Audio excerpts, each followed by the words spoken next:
Bonjour, moi c'est Tatevic pour les nouveaux. Aujourd'hui on se retrouve dans une vidéo make-up encore une fois, mais cette fois-ci c'est un look pour l'été avec un tout petit peu de couleur. Donc ce look je l'ai créé grâce à la palette de Jeffree Star, donc qui est la Thirsty Palette, et regardez-moi ça. Bim. Cette palette elle est juste trop belle et je me suis dit que je devais absolument faire un look avec. Donc vous savez c'est quelque chose de assez neutre vu que moi je suis toujours dans les couleurs un peu bronze et tout, mais j'ai toujours besoin d'avoir ce ton de couleur. Donc vous savez au niveau du teint c'est toujours un peu la même chose, et au niveau des lèvres là je me suis dit je voulais faire quelque chose de nude mais glossy en même temps. Avant de commencer la vidéo, n'oubliez surtout pas de vous abonner à ma chaîne et d'activer les notifications pour être le premier ou la première au courant de lorsque je posterai une vidéo. Et aussi en fait tant que ma soeur est en Belgique, on en profite pour tourner un maximum de vidéos ensemble. Et on s'est dit qu'on voulait faire une FAQ. Donc en fait on aimerait que vous nous posiez un maximum de questions. Donc n'hésitez pas à poser toutes les questions qui vous passent par la tête en commentaire ci-dessous, pour que tout simplement on puisse vous les répondre dans une autre vidéo. Voilà, je vous laisse avec le reste de la vidéo. Donc on va commencer maintenant le look des yeux. En fait j'ai déjà mis mon anti-cerne qui est le Tarte Shape Tape en tant que primer sur mes yeux, mais je ne l'ai pas fixé, je l'ai laissé lui-même. Donc pour les yeux on va venir utiliser la Thirsty Palette de chez Jeffree Star. Je pense que je vous avais déjà montré des snaps et des Insta Stories avec cette palette quand je l'avais reçue, parce que j'étais juste trop contente. Les fards sont hyper beaux, ils sont juste vraiment bien pigmentés, il y a des super belles couleurs. En soi c'est une palette qui est assez neutre, c'est juste ces trois couleurs là qui rajoutent un peu de pop à la palette, c'est tout, mais voilà. Donc en teinte de transition je vais venir prendre la couleur Stroke qui est juste ici. Je viens la prendre, j'adore comment ça se prend directement avec le pinceau, et je viens l'appliquer directement dans le creux de ma paupière.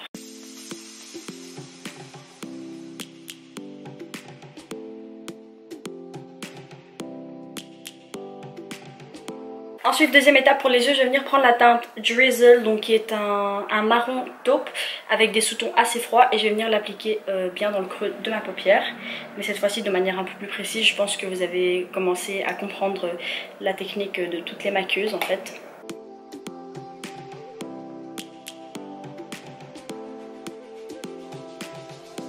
En fait cette couleur là je vais venir l'appliquer dans le coin interne et externe de mon œil. On va venir faire un genre de halo eyes en fait.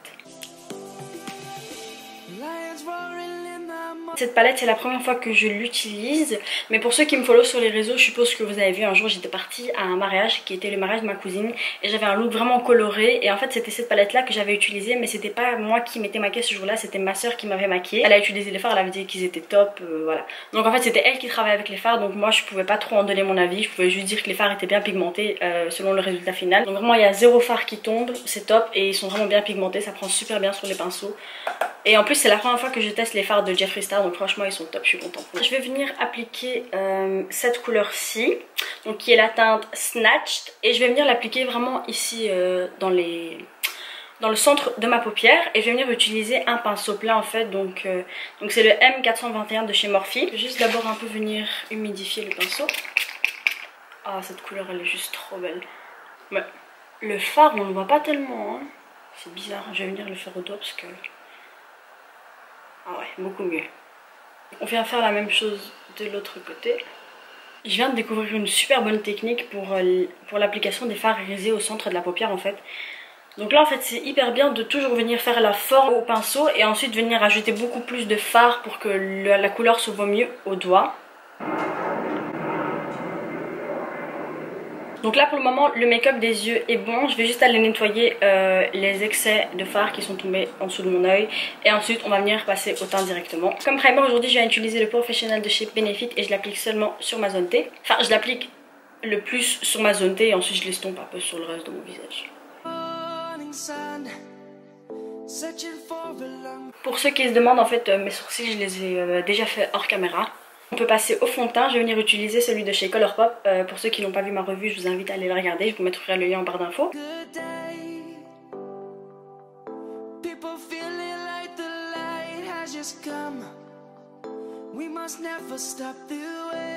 C'est la première fois que je me fais un full face depuis que je me suis coupé les cheveux. Donc ça va me faire hyper bizarre de voir ma tête vraiment avec le maquillage. Mais je pense qu'elle va être jolie. De toute façon je compte encore raccourcir mes cheveux. Donc je me dis, tant que je l'ai fait, qu'on en profite. Je déteste regarder mon visage quand je viens juste d'appliquer le fond de teint. C'est tellement moche quand il n'y a rien encore. Il n'y a ni anti-cerne, ni bronzer, ni blush. C'est horrible. Pour l'anti-cerne aujourd'hui je vais venir utiliser le Instant Anti-Age Eraser Eye de chez Maybelline en teinte light.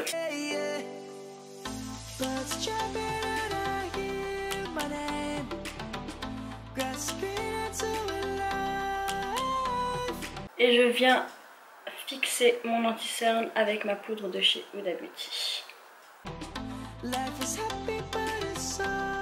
Je vais venir enlever l'excès de poudre. Et je vais en même temps un peu en mettre sur le reste de mon visage pour venir fixer.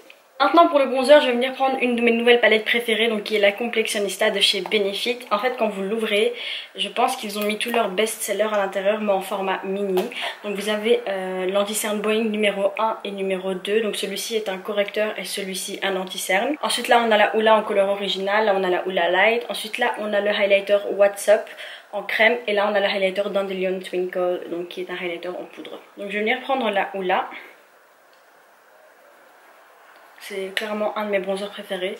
Et cette palette en fait je l'ai achetée en solde, donc elle était passée de 35 € à 25 je pense sur Sephora. Donc je me suis dit c'est l'occasion parfaite pour la prendre. De toute façon cette palette je la voulais depuis hyper longtemps. Pour le blush je vais venir prendre ma palette 8W de chez Morphe et je vais venir utiliser la teinte provocative et la teinte witty. Par contre ces blushs ils sont hyper pigmentés, à chaque fois que je les utilise j'ai limite peur.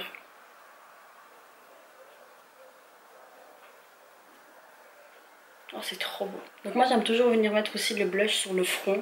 Parce que je sais pas, je trouve que ça donne un effet un peu plus naturel, plus joli, plus mignon. Avant de venir appliquer du highlighter, je vais venir d'abord humidifier mon visage. Oh ça rafraîchit bien, il fait tellement chaud. Pendant qu'il y a encore le spray sur mon visage, je vais venir prendre mon éponge. Et je viens en fait tapoter pour tout simplement donner un fini plus naturel au maquillage. Pour vraiment tout faire fondre ensemble. Pour le highlighter aujourd'hui je vais venir utiliser la palette de chez Anastasia Beverly Hills qui était en collaboration avec Nicole Guerriero. C'est un de mes glow kits préférés et ça faisait hyper longtemps que je ne l'avais pas utilisé, donc je me suis dit pourquoi pas le ressortir dans cette vidéo. Et je vais venir prendre la teinte Glow Getter. En fait il y a un défaut avec cette palette, c'est que les fards sont beaucoup trop poudreux et du coup à chaque fois que j'en prends j'en perds au moins une tonne. Voilà, c'est pas agréable de perdre des produits quoi. Mais vous voyez comment il est beau ce highlighter, genre on les voit trop bien quoi, c'est trop beau. Ça fait un effet hyper mouillé, vraiment en gloss, j'aime trop. Maintenant on va venir finir le look des yeux. Donc là maintenant j'ai vraiment envie d'avoir un ton de couleur sur mon maquillage parce qu'on est en été et les couleurs, il n'y a rien de plus beau. Donc je me suis dit qu'on va venir prendre cette couleur juste magnifique, donc c'est un jaune et le nom de la teinte c'est Quench. Je sais pas trop comment vraiment prononcer les couleurs de cette palette parce que il n'y a que des noms bizarres. Donc je vais d'abord humidifier mon fard. En fait toujours moi quand j'utilise des couleurs qui sont pétantes comme ça, je viens toujours d'abord humidifier mon fard. Comme ça je suis sûre que la pigmentation est là quoi. Par contre celui-ci il est poudreux. C'est parti. En fait en vrai on le voit mais à la caméra on le voit pas du tout. Et en tout cas en vrai ça donne hyper joli. Dernière étape pour les yeux, on va venir appliquer du mascara. Je vais utiliser le Great Lash de chez Maybelline. On passe maintenant aux lèvres, je vais venir les retracer au crayon avec le crayon numéro 504 de chez Golden Rose.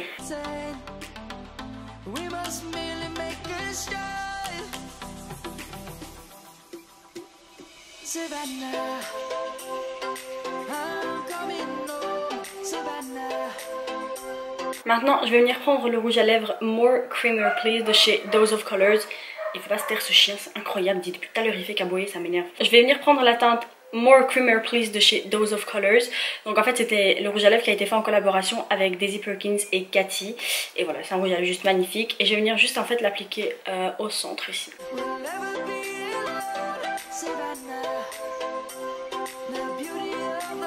Et pour finir, dernière étape sur les lèvres, je vais venir utiliser la teinte Super Nude du gloss qui a été fait en collaboration avec KKW et Mario Cosmetics. Donc et Mario, le make-up artiste de Kim Kardashian même. Et je vais venir l'appliquer sur toutes mes lèvres.